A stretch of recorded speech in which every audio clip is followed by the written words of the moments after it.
Hello, everybody. I'd like to give a huge shout out to our sponsor, the Transgender Center of the Rockies, a program of Mile High Behavioral Healthcare. They are this season's Authenticity Ambassador, and we thank them for their support. I would also like to thank our sponsor for this episode, Footprints to Recovery Mental Health, for being our authenticity advocate. Thank you very much for your support. Hello, everybody. Welcome to Being You, an SPH Productions presentation. My name is Shane Hodges, licensed professional counselor and author of It's Time to Be You, How to Become Your Most Authentic Self. My guest today is Debbie Scheer, auctioneer, Emcee, speaker, and absolutely hilarious comedian, and an old friend. Thank you for being here. Old are we putting in there? Let's start there. Listen, you're older than me. One is sufficient. Okay, fine. Actually, like, one are and you a half. about your age at this Not point? at all. How old are you? I'm going to be 58 in November. And I'm 49. I love it. Every decade has gotten better, Yep. in my opinion. All right. Well, our first segment, I like to start off with a rapid fire Q&A. Yes. I get 60 seconds to ask you as many quick answer questions as I can and see how many we get through. Okay. Are you ready? I'm ready. All right. Let's see. Funnest event to MC? Wow. Like that I've done or that I would love to do? Would you love to do? Yeah. Oh, wow. Oh my gosh, this is so much harder than I thought it. Okay, next. Do you believe in aliens? Do I believe in aliens? Yeah. A life, yes.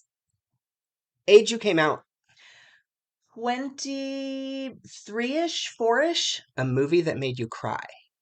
Ooh, Steel Magnolias. Halloween or Christmas? Halloween.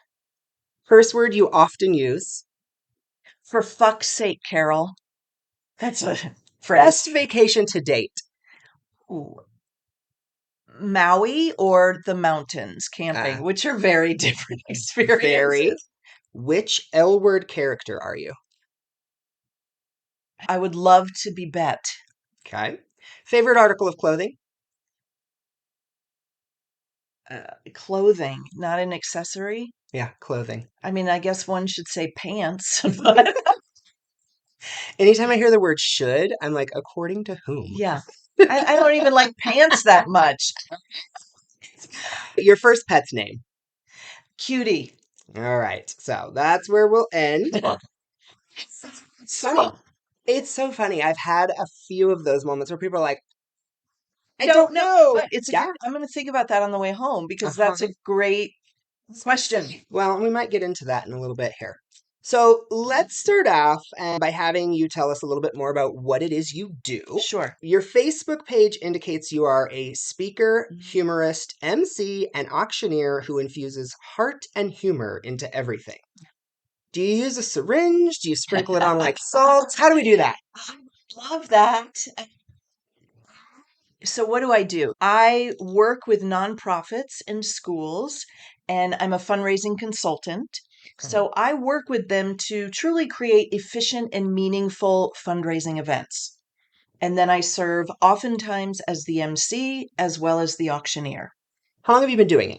I have been doing this since 2000, auctioneering since 2016, MC and comedy 2013. Okay. And with auctioneering, other than yelling and pointing at people, what does that actually entail? Honey! Okay, hurtful. And what does that entail? Well, for me, what it entails is a lot of work and partnership and consulting with a nonprofit. I tell people all the time, auctioneers are not magicians, right? But what we can do when we work in partnership is create magical moments on the stage, which hopefully lead people to give and donate in ways that feel good for them and in ways that help the organization. We have had conversations about this before, the aspect of a good auctioneer versus a bad auctioneer, or how the auctioneer affects the outcomes. Yes. What can you say about that? Okay. I have thoughts. Here's what I tell people, and I've coached a lot of clients, and I usually share with people what you should ask an auctioneer when you're interviewing them, just as you would say these are things you ask a therapist when you're interviewing therapists. I feel like good auctioneers can read the room, can understand the temperature and move accordingly. I also think, and good is a weird word, but an auctioneer that resonates with an audience is one who does not use shame to get people to give. I have been a guest in many events where auctioneers have shamed a crowd, have been inappropriate with stereotypes and gender assumptions, Ooh. and it feels really yucky. Yeah, I can imagine. And what happens is an auctioneer might use a method that's not inclusive. And yes, you might raise your bidder number and give, but you're not doing so from the heart. You're doing so because you're embarrassed. They have eyes on you, and you probably won't go back. Yeah, yeah. I've also been in those settings. Yeah. So, regarding your comedy, Mm-hmm. when and how did you discover that you were funny? I I think my family would make jokes about how I was funny. So when I was a kid, Mm-hmm. right, you would say things, you noticed you got a reaction and you kept going, right? That's how that works. Yep. I tried stand-up comedy for the first time in 2013. And when I got the energetic return from the audience, which isn't always the case when you do comedy, I started to think about it more. And I've been very honest with people. I believe I'm funny.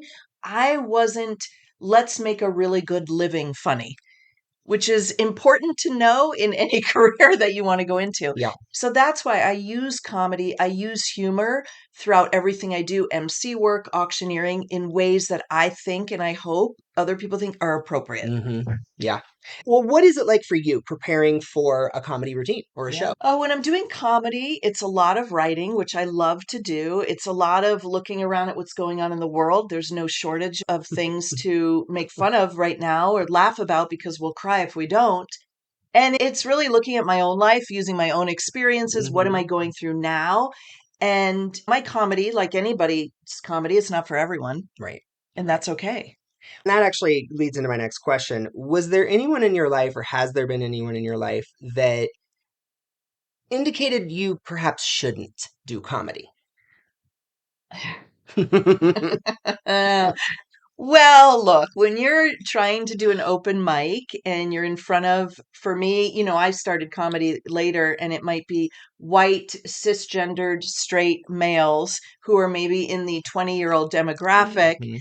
They aren't going to resonate with my kind of comedy. And so they might give me the energy that's don't do this, which for me was interpreted as fuck yeah, I'm going to do it even harder. Excellent. So, Love that. Well, in terms of speaking, mhm. what is your goal, or what do you want your message to be when you do speaking engagement? It depends what I'm speaking on. One of my topics that I love is how to pull more humor in ways to connect with your audience. Mm, Humor is one of those things that I think everybody has their own humor style, right? Their own humor way that they present. absolutely. And how can you harness that for good? Because using humor for good will really break down barriers, allow people to feel more vulnerable, and that leads to better engagement and absorption of whatever your message Absolutely. is. Obviously, you do a lot of different things. Professionally, Mhm. what are you still hoping to achieve or accomplish? Mm. I love this question because I think about this a lot and then there's something else coming. I know that there's a new iteration, a new evolving of myself and my brand. I have some ideas. I'm not exactly sure what that will look like, but I'm Mm, trying to work with some more female auctioneers to create something that maybe has not been okay, created. interesting. And All that's all I'm right. going to say about that. I look forward to seeing what's next. Well, thank you for sharing. Let's get a little bit more personal. At this point in your life, Yes. how would you describe yourself? Oh, ooh, myself. I would say really have I now and I'm 57, right? Soon to be 58. I have a very solid understanding of who I am, what my non-negotiables are Mm, in relationships, friendships, all of the things, professional relationships, and which is really refreshing. yeah. I'm not searching, right? We're all Mm. searching for a certain amount and I feel very settled and happy with who I am. When do you think that started, or whether it was a switch? When did it Yeah. happen and how? I don't know if it was a switch, but I honestly, for me, and I've always been a late bloomer, like I didn't get boobs till I was, what, 17. I don't even think I got my period till I was 17 and a half. I honestly, I started to feel good in my mid 40s, late 40s, but really in my 50s. I felt very secure and proud of who I am, but that took me a while. I'm in awe of people who have that at a young age. And I don't know if that's authentic or if that's somewhat forced. I'm sure it's a little bit of both, but it took me a while. I too am always so amazed when I encounter a younger person who is so comfortable in Yeah, themselves. And I'm just like, amazing. oh, I wish. I can only imagine what would have happened if we had gotten I there. know. That being said, what do you do or what do you like to do for fun or with your free time? I love to kayak on a mountain lake. I know this, the lesbian's going to say she loves to camp. What a shock. But it is a shock to some people. I love camping. I love hiking. I love being outdoors in the nature, mountains by water. That is my thing. That is what grounds me. And that is where I feel most connected. And that is truly where, when the world is as it is, if I can get out into nature, I am able to take some breaths and go, okay, it's gonna be, Yeah. we're gonna be okay. Yeah. You mentioned the water. For me, being in and or near water, Yeah, it changes everything. it absolutely Yeah. does. Yeah. You have two children, I two do. boys, Two correct? boys. Are they both teenagers now? Yes. Oh, sweet Jesus. Yeah. All right. Give us a little feedback. What's it like being a teenager, a mother to two teenagers? Yeah, well, it's all joking aside, but seriously, my self-esteem is like shot only because, I'm a communicator. And when I text somebody, it's basically 4 pages long. And I need you to know that I love and care about you and I'm thinking about you. And then I get a one-letter response or bruh or okay. And then that leads me to go, what does that mean? Do you want me to pick you up at like 4 p.m. for your appointment? It's very, Oh. now I can laugh about it, right? And I've Mm-hmm. done stand up about it, but it's me constantly going, how did this item get here when your room is literally 2 millimeters away? Like, Mm-hmm. how does this work?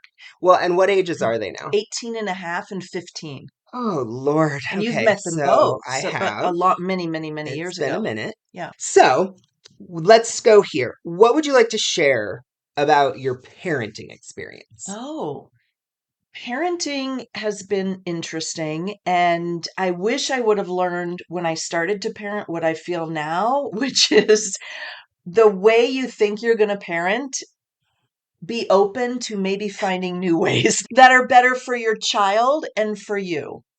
Right? Thank you. I'm just going to use this clip for all Yeah. of my clients It's that are parents. hard. Oh, it is. It absolutely is. But I appreciate you sharing that. If you could have a conversation with your 18-year-old self, Whoa. what would you say? I would say don't be such a dumbass. Honestly, don't drink as much as you think you need to drink, right? That's a bigger Mm-hmm. issue.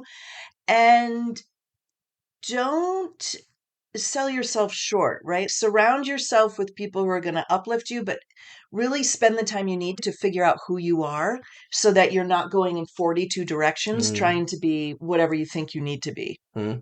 to other people. What do you think 18-year-old you would think of current you? Well, I hope she would think she's pretty sassy for an old lady. Oh, I would hope so. I'd hope she'd look and go, wow, she's accomplished a lot. She loves fiercely and, Mhm. hope she would be pretty okay. She wouldn't like the Honda CRV. She'd be like, oh, okay. Can we get you a cooler car? And to that, I would say, no. What car did she want back then? A Jeep, which I have now. Oh, okay. I do have a Jeep now, but I wanted a Jeep since the third grade. Mm-hmm.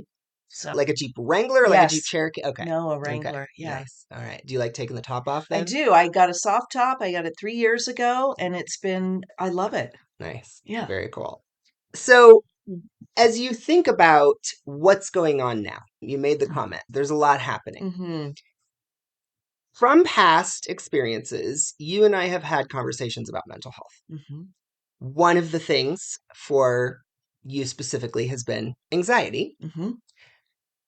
How has any of the current state of the world affected that for you? That's an excellent question. Anxiety and depression have been my struggle points. And luckily, I started microdosing 3 years ago. Well, I got sober in 2018, which I have to say is interesting because getting sober just means you don't have a mask to hide your anxiety and depression. And I had to learn the hard way. Oh, you all are still here. I just now can't cover it up. That was a very painful, difficult lesson. Like I said, I started microdosing 3 years ago, which was life changing for me. Okay. And now I know myself well enough to know, okay, take social media apps off my phone. Have some I have to have some rigid boundaries around social media and to be outside as much as I can. You made the comment, I want to start with being sober. What led you to make that decision? It was 2018. I was in Florida on a work trip. We went out for dinner the night before we were supposed to leave. Nothing unusual. We had the same amount, probably 2 bottles of wine for two of us. And I woke up the next morning and I felt like shit. And the person I was with, we said, let's quit for 30 days. Honestly, we did it because we wanted to lose some weight. We had a show coming up. We were both in the same show and we wanted to lose a little bit of weight. I knew 2 weeks in, there were some major shifts that were happening for me. And at 30 days, I said, I'm going to keep going. I have IBS. That was helped tremendously by not putting an inflammatory product in my body. Hi, newsflash. And what I started to realize way down the road is, oh, I was drinking more than I should have been. And I was drinking for reasons that are a flag. Right? That could have been a little bit of a flag.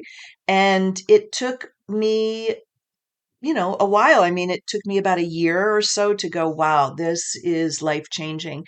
I had an experience that I share with people who are maybe just getting sober, anybody, where I was making dinner one night. I'd been sober for maybe a month and just reflexively, I went to reach for the vodka that had been above the oven.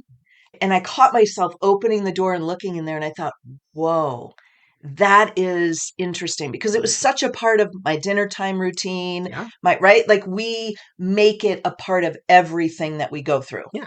We don't always realize how it is woven into our routine. So harmful. And this is not to say that people shouldn't drink and people can't drink, in ways that are not harmful, but the way our society treats alcohol and the way many of us are marketed to is not helpful. It's very interesting that you mentioned the societal conditioning, if you will, because I grew up in a family where alcoholism was very common. And also socially, of course, drinking is very acceptable. And in the time that I've been alive, we've seen that drugs that were previously no have now gotten back into more acceptable places, such as weed, of course, is legal in many places. But you also talked about the microdosing. Now, there's some different versions. May I ask, what microdosing do you do? Yeah. So I microdose psilocybin mushrooms. So I'm very intrigued by the psychedelic research that's out there and have watched several things that, it dates back to the 40s and 50s. And then it was just shut down by the government. And the benefits on the mental health front are so impressive. Yes. So what can you share? What would you like to share in terms of how you made that decision and how it has benefited you? I made that decision because my mom passed in 2016 and I was grieving. And I would say in 2018, 19, I can't remember, maybe it was 2020, I realized that I was still struggling and grieving in a way. And I know grief is not linear, but I was grieving in a way that felt like I wasn't moving through. I didn't feel a change in the grief, right? The magnitude of the grief. So I went on antidepressants and they did exactly what they were meant to do. But for me, I was flat and I didn't want to be flat. I'm on stage. I have to connect with audiences. I didn't like that feeling. And I, at that time, met a woman who was running a group for moms. And I did some online work and research and said, I'm going to try it. I'm going to try this. People go about it in different ways. Did you do it through, medically or professionally assisted? Did you find a way to do it on your own? How did it work for you? Somewhat on my own. I was part of this cohort group of women, and we were all in this together. So we were doing we would have weekly, I think it was weekly or bi-weekly check-ins. We would do journaling. We would have prompts. We would check in about it. And I had done an online course to learn more about it. So what advice or feedback would you have for anyone who is considering trying it? I always tell people, there's still taboo around it, right? And I tell people to just be open to learning more. For me, I will say one of the things that I noticed is it allowed me to access the vulnerable parts of myself that I was trying to hide. It allowed me to take pause and not be as reactive in things. And I say this and I believe it wholeheartedly. I would not be in the relationship I am in today if I had not been microdosing. And that's all for me, that's enough. But to be open to learning more. That I think is, to me, a huge part of anything. Yeah. So many times we are not open. We don't allow ourselves to be open to see things from different perspectives or consider things from different perspectives. So I appreciate that. I think it's very important. Well, this brings us to the WOW segment of our program, the Words of Wisdom. Words of wisdom. I like to ask my guests, in terms of authenticity and or being yourself, what advice or thoughts would you like to share with our viewers or others? As far as being yourself, wow, take the time that you need to figure out who you are. That is constantly evolving. However, a lot of times we grab on to small things, personalities that we want, and that, in a way, we're trying things on to see what fits. But to really sit with yourself, I also encourage people to not go headfirst into this, how do I say this? There are these huge self-help individuals out there on the internet, and it becomes just wordplay. They hide behind words. I have a lot of strong feelings about this, so I'm trying to say it in a way. They hide behind words. They become famous. They're not really truly authentic. And the way that I've learned this with people is when you push back against somebody and try to have difficult conversations, you see pretty quickly who they truly are. Agreed. You have similar thoughts on the self-help genre. And when I was writing my book, I didn't want to describe it as that. Yeah. And one of my biggest things was going into it, I want this to read as normal people speak. Yes. Because that was one of my biggest frustrations, is feeling like the authors were condescending. Yes. And using big words that no one uses and are completely unnecessary to get the point. Yes. And can I just add one more thing? Many of them are saying the same things that have been said so long ago. They've just repackaged it. Yeah. And then what is so frightening for me is when their followers almost feel like a cult. That is, to me, such a flag, and I run the other way with that. But you do see that a lot. And a lot of times with the packaging as you describe it, I feel like they minimize the difficulty behind it.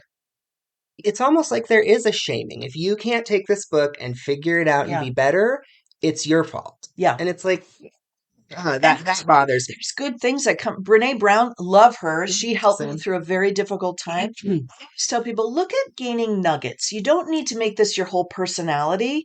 Just, is there a nugget in there that's going to help you? Beautiful. Yeah. Even that part, making it your personality, that's not authentic. Right. You're already beyond on that somebody realm. else's pants. Well, what would you like to offer up in terms of socials, your contact information, website, and or how to find you and what you're doing? I love that. How to find me. My website is debbiescheerspeaks.com. Conveniently, that's my socials as well. Debbie Scheer Speaks. It makes it so much easier. It is so much easier.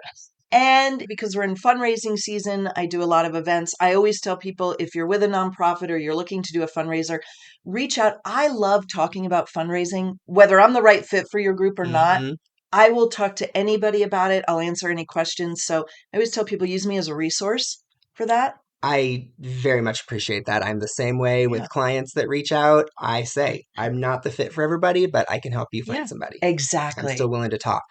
Well, thank you so much. If you're looking for services on the auctioneering front, absolutely hit her up. Book her for comedy events. Speaking, I haven't seen as much of, but amazing. Thank you again Thank for being you. here. Again, my name is Shane Hodges, licensed professional counselor and author of It's Time to Be You, How to Become Your Most Authentic Self. Thank you all for watching. Have a great day. Be yourselves, everybody. Thanks again to the Transgender Center of the Rockies for being this season's Authenticity Ambassador. We appreciate all the work you do. Check them out at transgendercenteroftherockies.org.